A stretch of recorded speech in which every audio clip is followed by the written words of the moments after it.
জাতি একটা ক্রান্তি লগ্নে এসে দাঁড়িয়েছে, যেখানে আমাদের আর কোনো বিকল্প নেই একটা ভালো নির্বাচন করা ছাড়া। মোর দ্যান দ্য চ্যালেঞ্জ আমরা মনে করি এটা একটা অপরচুনিটি। চ্যালেঞ্জ তো অবশ্যই আছে এবং চ্যালেঞ্জ মোকাবেলা করার জন্যই আমরা এখানে আছি। আজকে আলোচনা ছিল মূলত পরিচিতি সভা এটা ছিল এবং মতবিনিময়। আমরা নতুন কমিশন দায়িত্ব গ্রহণ করার পরে আমাদের সচিবালয়ের সকল কর্মকর্তাদের সাথে পরিচিত হয়েছি। আমরা আমাদের পরিচয় তাদের কাছে তুলে ধরেছি।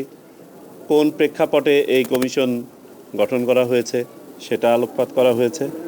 জাতির প্রত্যাশা নিয়ে আমরা কথা বলেছি, আমরা কি চাই ভবিষ্যতে সেটা নিয়ে কথা বলেছি এবং আমাদের চাওয়া ভেরি সিম্পল, একটা সুন্দর নির্বাচন। এটা নিয়ে কথা বলেছি।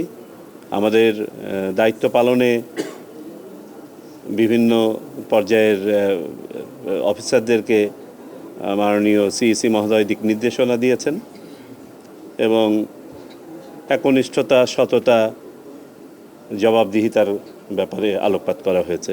সংক্ষেপে এই ছিল আমাদের আজকে আলোচনা। গতকালকে আমরা এই ব্যাপারে আপনাদেরকে বলেছি, আমরা সমন্বিতভাবে কমিশন মনে করি মোর দ্যান দ্য চ্যালেঞ্জ আমরা মনে করি এটা একটা অপরচুনিটি।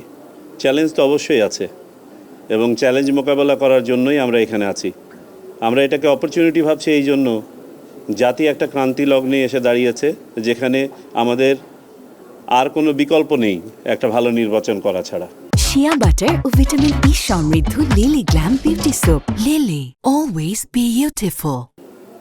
এবং আমরাই সেই ব্যক্তিরা যারা আল্লাহ এখানে নির্ধারণ করে পাঠিয়েছেন এই প্রত্যাশা ডেলিভার করার জন্য, এবং আমরা আত্মবিশ্বাসী, ইনশাআল্লাহ আমরা এটা ডেলিভার করব।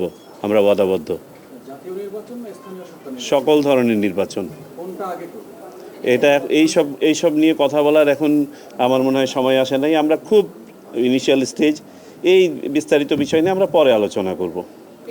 দ্রুত ব্যাপারটা তো একটা রিলেটিভ টার্ম, এটা একটা পলিটিক্যাল প্রসেসের মধ্যে দিয়ে আমরা যাচ্ছি। সেই প্রসেসটা আই এম শিওর আপনারা হয়তো আমাদের মাননীয় প্রধান উপদেষ্টার বক্তব্য শুনেছেন। তিনিও বলেছেন যে এই সরকারের উদ্দেশ্য হচ্ছে দ্রুততম সময়ে নির্বাচন দেওয়া, তবে যেসব সংস্কার কার্যক্রম তারা হাতে নিয়েছেন সেগুলো তো চলমান আছে। সো চলমান সংস্কার প্রক্রিয়া, আমাদের যা কিছু কাজ আছে হাতে, সেগুলো মিলিয়ে দ্রুত ব্যাপারটা হয়তো রিলেটিভই থাকবে, তবে সবারই তো উদ্দেশ্য হচ্ছে নির্বাচনের দিকেই যাওয়া। আলহামদুলিল্লাহ আমরা সবাই সন্তুষ্ট। প্রথম কথা হচ্ছে যে একটা ট্রান্সপারেন্ট প্রসেসের মাধ্যমে যে আমাদেরকে নির্বাচন করা হয়েছে, আমরা ধন্য মনে করছি, গর্বিত মনে করছি, এবং একাধারে এটা আমরা রেসপন্সিবিলিটি হিসেবে শুধু না নিয়ে আমরা এটাকে অব্লিগেশন হিসেবে দেখতে চাই। এটা শুধুমাত্র আমাদের দায়িত্ব নয়, এটা আমাদের দায়বদ্ধতা, এবং ইনশাআল্লাহ আমরা এই দায়বদ্ধতা পূরণ করব। ধন্যবাদ আজকের মতো। Thank you. আজকের মতো থাক।